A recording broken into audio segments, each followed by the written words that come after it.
अस्सलाम वालेकुम डॉक्टर, कैसे हैं आप? खैरियत से वालेकुम हैं? सलाम, आप खैरियत से? जी अल्हम्दुलिल्लाह, थैंक यू सो मच कि आपने हमारे लिए वक्त निकाला। Most welcome. सबसे पहले सवाल तो मैं ये करना चाहूँगी कि दांतों की जो सेहत है उसका हमारी ओवरऑल हेल्थ के ऊपर क्या इफेक्ट होता है, और दूसरा ये कि दांतों की अगर कोई बीमारी है तो उसका हमारे दिल के ऊपर या दीगर अज़ा जो हैं उन पर कोई इफेक्ट होता है?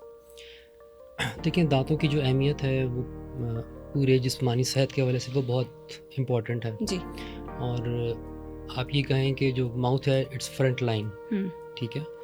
आप जो भी ग़िज़ा खाते हैं वो माउथ के ज़रिए ही आपके जिस्म में जाती है और वो फिर पूरे आपके जिस्म को जो एनर्जी और जो न्यूट्रिशन है वो फ्राहम करती है। जी। अगर आपकी इट्स लाइक जैसे आपका एक एंट्रेंस गेट है, जी। ठीक है, उस पे आपको पता है किस चीज़ ने अंदर आना है और किस चीज़ ने अंदर नहीं आना। वहाँ पे आपने सिक्योरिटी गार्ड जो बिठाए हैं, बिल्कुल। अगर वो डिस्ट्रॉय हो जाए, कंप्रोमाइज़ हो जाए, तो everybody can come in and go out. Exactly. और उसके अंदर आप फ़िल्टर नहीं कर सकें कि कौन अंदर जाना चाहिए, किसको नहीं जाना जी। चाहिए। तो इस हवाले से ये एक मिसाल है, मतलब एक मिसाल के ज़रिए चीज़ को समझाया जाता है। अब इसमें यह है कि जैसे हम क्या हमने खाना है और सेहत पे क्या इफ़ेक्ट पड़ेगा। ठीक है। फॉर एग्ज़ाम्पल, जब बच्चा होता है, जी। जब वो पैदा होता है तो उसके मुंह में कोई दांत नहीं होता। 6 मंथ की एज में उसका पहला दांत निकलता है। जी। और ये दांतों के निकलने का सिलसिला 2.5 साल तक जारी रहता है, इसको हम दूध के दांत कहते हैं। जी। जी। अब हम कहें कि इतने छोटे बच्चे में दांतों की क्या ज़रूरत है, और हम उसको साफ़ भी नहीं करते, बस ठीक है बच्चे को क्या साफ़ करना है, और बाद में उसमें कैविटी बन जाती है। Exactly. अगर ये दांत इतने ही गैर ज़रूरी हैं तो क्यों बनाए गए हैं? बिल्कुल। ठीक है। पॉइंट। बच्चे की एक ग़िज़ा जो है वो दूध है, माँ का दूध, एक सर्टेन टाइम के लिए है, उसके साथ बाकी चीज़ें आपने ऐड करनी है, उसने च्यू करना है। जी। फॉर एग्ज़ाम्पल, अगर उसने च्यू नहीं कर सका, वो अक्सर बच्चे देखें आपने वो नहीं खाते, और अक्सर दांत की वजह से, तकलीफ़ की वजह से नहीं खाते, दांत में कैविटीज़ बन जाती हैं। तो जब वो नहीं खाएगा तो आप उसको अंदाज़ा कर सकती हैं कि जो उसका स्ट्रक्चर बन रहा है बॉडी का, वो कैसा बनेगा, वीक बनेगा या स्ट्रॉन्ग बनेगा? Weak, definitely. तो जब एक चीज़ वीक बन रही है, चलें ये तो दूध के दांत हो गए, हमारे यहाँ उसको अहमियत नहीं दी जाती, जबकि सबसे ज़्यादा इंपॉर्टेंस ही उसी की। यहाँ पे मैं ये क्वेश्चन करना चाहूँगी कि जैसा कि अभी आपने बताया कि हम डेफिनेटली, मैंने भी कहीं नहीं देखा कि किसी छोटे बच्चे के दूध के जो दांत हैं उनको ब्रश किया जा रहा हो। क्या करना चाहिए?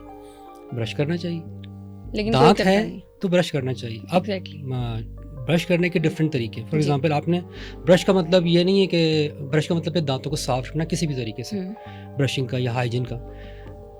अगर आपके पास ब्रश अवेलेबल नहीं है तो आप क्लीन क्लॉथ के साथ उस दांत को वाइप कर लें। That works. हाँ। ओके। और जैसे जैसे बच्चा बड़ा होता जाएगा, वो बच्चे के डिफरेंट टाइप्स के ब्रशेज़ आते हैं, आप वो ब्रश ऐड करवाएं और आदत डालें बच्चों को। हमारे यहाँ प्रॉब्लम ये होता है कि जो माएँ होती हैं उनको इतनी अवेयरनेस नहीं होती, इसकी वजह से बच्चों के दांत बहुत ज़्यादा ख़राब हो जाते हैं और उनकी हेल्थ भी कंप्रोमाइज़ होती है। तो ये बताइएगा कि मसूड़ों की बीमारियां क्यों होती हैं और इनसे बचाव के लिए क्या इकदाम किए जा सकते हैं? दांतों की अगर हम क्लासिफाई करें, जो दांतों की बीमारियां हैं जी, या दांतों के मुख्तलिफ़ किस्म के जो प्रॉब्लम्स हैं, कुछ रिलेटेड होते हैं एस्थेटिक्स के साथ, ठीक है, कुछ जेनेटिक्स के साथ रिलेटेड होते हैं। कि फॉर एग्जांपल, दांत की शेप ही ऐसी बनी, या आप किसी ऐसी जगह पे रह रहे हैं कि जहाँ पे वाटर के अंदर ऐसे केमिकल्स हैं या एक्सेस हैं या लेस हैं जिसकी वजह से दांत की फॉर्मेशन सही नहीं है, क्योंकि दांत एक मिनरल स्ट्रक्चर है जी। अगर उसको फ्लोराइड कम या ज़्यादा मिलेगा तो उसका स्ट्रक्चर ख़राब हो जाएगा, वो कंप्रोमाइज़ हो जाएगा। तो ये चीज़ यहाँ पर रिलेट करती है। अब जो दांत है उसके अंदर अगर हम उसको हम बीमारियों की तरफ आते हैं, ठीक है। बीमारी से मतलब ये है कि दांत के अंदर कीड़ा लग जाना जी, और उसके अंदर मसूड़ों का या बीमारी पैदा हो जाना। फिर मसूड़ों की बीमारी के साथ तो वो बीमारी बढ़ के नीचे हड्डी, दांत की हड्डी में चली जाए, ठीक है। ये इनकी हमें क्लासिफिकेशन करनी होती है कि बीमारी किस हद तक है, ठीक है। अगर सुपरफिशियल है तो वो सिर्फ गम तक है जी। गम मीन्स के जैसे ये जो आपको पिंक लाइन नज़र आ रही है, इसके नीचे बोन है जो आपको नज़र नहीं आती, उसको कहते हैं पेरियोडोंशियम, ठीक है। अगर उसके अंदर इन्फेक्शन हो जाए तो फिर दांत हिलना शुरू हो जाता है, और दांत के अंदर जो कैविटी बनती है वो भी दांत के ऊपर जो डिपॉजिट होते हैं, आप साफ़ नहीं करते, दांत डिके कर जाते हैं। तो ये जो भी बीमारी है, इसकी जो मेन वजह है वो यही है कि नेग्लिजेंस, यानी ब्रश नहीं करना, ब्रश की आदत बच्चे को नहीं डालना, खुद भी नहीं करना और बच्चे को भी नहीं मोटिवेट करना, क्योंकि खुद आप मोटिवेटेड नहीं है। तो मेरे पास अक्सर लोग आते हैं जी, वो ये सवाल करते हैं कि जी डॉक्टर साहब, ये प्रॉब्लम हमारा फैमिली में है, ये जेनेटिक्स हमारी ऐसी हैं, तो हमारा ये फैमिली से जी प्रॉब्लम बिल्कुल, चला आ ये रहा है। मिथ है या फैक्ट है? क्योंकि बहुत से लोगों से सुना है कि ये हमारा फैमिली में है। हाँ, ये मेरे फैक्ट है, पेरेंट्स को मगर क्या फैक्ट है वो सुनने वाली एग्जैक्टली वो सुनना चाहिए हमें। वो फैक्ट ये है कि आपको जो जेनेटिक प्रॉब्लम है या फैमिली प्रॉब्लम है वो ये है कि आप ब्रश नहीं करते।